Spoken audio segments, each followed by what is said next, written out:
मैं हूं रंजीत कुमार और आप देख रहे हैं अपना चैनल यात्रा टीवी। साथियों, मैं आज आपसे बात करने वाला हूं अन्ना हजारे। वही अन्ना हजारे जो दिल्ली के मैदान में धरना लगाकर बैठ गए थे कि राजस्व लाओ और वो लोकपाल लाने के लिए। साथियों जब वो धरने पर बैठे थे उनकी बड़ी बड़ी लंबी मांगे थी और जोर से कहते थे मैं देश का सैनिक रह चुका हूं, मैं रिटायर फौजी हूं, मैं ये हूं, मैं फलाना हूं, ढिमका हूं।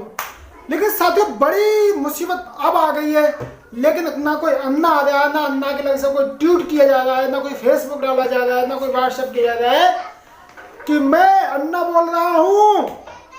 अगर इन मजदूरों को अपने घर पर नहीं भेजा, इन मजदूरों के लिए रोटी खाने के लिए नहीं दी, तो मैं देश के अंदर बड़ा आंदोलन करूंगा भारत सरकार के खिलाफ, और ऐसा आंदोलन करूंगा कि भारत की सरकार को गिरा दूंगा। ऐसा कोई फीडबैक नहीं आ रहा है साथियों। तो मैं आपसे कहना चाहता हूं, अगर आप एससी और ओबीसी एसटी के लोग हैं तो अपने लोगों की रक्षा करो। ऐसे अन्ना हजारे जैसे लोगों के लिए कभी भी अपना नेता मत माना करो, जो सुख में तो आपके साथ होते हैं लेकिन दुख में आपके साथ नहीं होते हैं। साथियों, मैंने हजारों वीडियो देखी थी, मैंने हजारों ऐड देखे थे, विज्ञापन देखे थे जब बीजेपी की सरकार सत्ता में आने वाली थी कि अच्छे दिन आने वाले हैं। लेकिन साथियों यही अच्छे दिन है, और जो बीजेपी के समर्थक रहे थे और यूपी और बिहार के सबसे ज्यादा लोग कहते थे कि नॉन रोटी खाएंगे मोदी को जिताएंगे। साथियों आपने नॉन रोटी खाई, और अगर नॉन रोटी खाने के बाद मोदी आपको सब्जी से रोटी खिलाते तो अच्छा रहता, लेकिन आपको सब्जी से रोटी नहीं खाने को मिल रही है, आपको फिर भी नॉन रोटी से भी वो रोटी आपको नसीब नहीं हो रही है, और आप टिरकों पर लेट जाते हैं, वहां पर आपकी मृत्यु हो जाती है, आपका मृत्यु हो जाती है, आपके सदस्यों की मौत हो जाती है। साथियों जो ओबीसी है, माननीय प्रधानमंत्री नरेंद्र मोदी जी, उनका फर्जी सर्टिफिकेट है, वो बनिया है जाति के, वो कोई ओबीसी समाज के लिए नहीं है। इसलिए ओबीसी समाज से मेरा कहना है, सिर्फ आपको ठगने का काम किया जा रहा है, और आप ठगाई में मत आओ।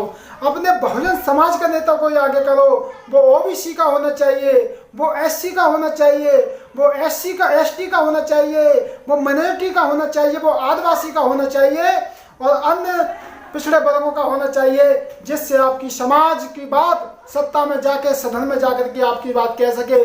साथियों मैं आपसे ओबीसी समाज के लोगों से पूछना चाहता हूं कि ओबीसी समाज के लोग इस समय भारत की जो कैबिनेट बनी हुई है, उस कैबिनेट में कितने आप लोग, आपका प्रतिनिधित्व है, उसमें कितने आपकी भागीदारी है? उसमें 14 जो बड़े बड़े मंत्री हैं वो सब के सब ब्राह्मण भर दिए गए हैं। साथियों क्या इसीलिए आपके अच्छे दिन आने वाले थे कि आपको ब्राह्मण को सत्ता देनी थी? अरे दुनिया में, अपने भारत के अंदर सबसे ज्यादा जब ओबीसी का समाज है तो ओबीसी की भागीदारी सबसे ज्यादा हमारे सत्ता में होनी चाहिए, लेकिन कैबिनेट में आपकी नहीं है। और मैं एससी के लोगों को सचेत करना चाहता हूं कि एससी के लोग ध्यान दें, जो एससी एसटी के जो नेता बने फिर रहे हैं ना, वो इस बात का ध्यान दें कि आपके जो आरक्षण मिला हुआ है सिर्फ उसी सीटों पर आप जीत करके जाते हैं, आपको किसी जनरल सीट से टिकट नहीं मिलता है, क्योंकि उनकी फितरत में नहीं है आपको जनरल सीट से टिकट देना। अगर वो जनरल सीट से आपको टिकट दे देंगे तो वो जो एससी का व्यक्ति है वो एससी सीट से लड़ाया जाएगा।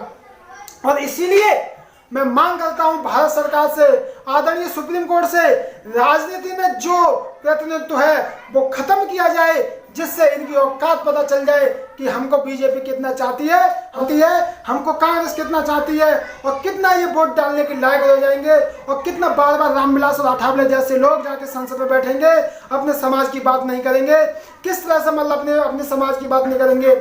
मैं सुप्रीम कोर्ट से कहना चाहता हूँ कि जो एससी एसटी का जो रिजर्वेशन मतलब खत्म किया जा रहा है नौकरी में, उसकी जगह आप राजनीति का जो रिजर्वेशन है वो खत्म कर दीजिए, हमें कोई एतराज नहीं होगा, क्योंकि हमें पता है अगर 5 साल हम अगर अपने कुछ भी मतलब वो झेल लेंगे, लेकिन 5 साल के बाद इन लोगों को अपनी औकात पता चल जाएगी, जिससे ये अपनी सरकार बनाने की सोचेंगे। ये सोचेंगे कि हाँ अगर हमारा कोई प्रतिनिधित्व करता है तो हमारे समाज की पार्टियां करती हैं, और बीजेपी कांग्रेस जैसी पार्टियां तुम्हारा कभी समर्थन नहीं कर सकती। साथियों मैं बात अन्ना हजारे पर हो रही थी। अन्ना हजारे जो है अन्ना हजारे आज जाके किस बिल में जाके बैठ गए हैं। और अगर कोई बिल के किसी के दरवाजे का नंबर पता हो तो मैं नंबर बता रहा हूँ, यहाँ पर शो हो रहा होगा, इस नंबर पर कॉल करके मुझे जरूर बताएं कि अन्ना हजारे की क्या कमजोरियां हैं। वो इस समय भारत देश के अंदर जो महामारी चल रही है, इस समय जो भारत के मजदूरों को सताया जा रहा है, जबरदस्ती कानून मतलब फेल किए जा रहे हैं, कहा जा रहा है कि आप 12 घंटे तक काम कर सकते हैं लेकिन आपकी कोई मतलब शिकायत नहीं कर सकते।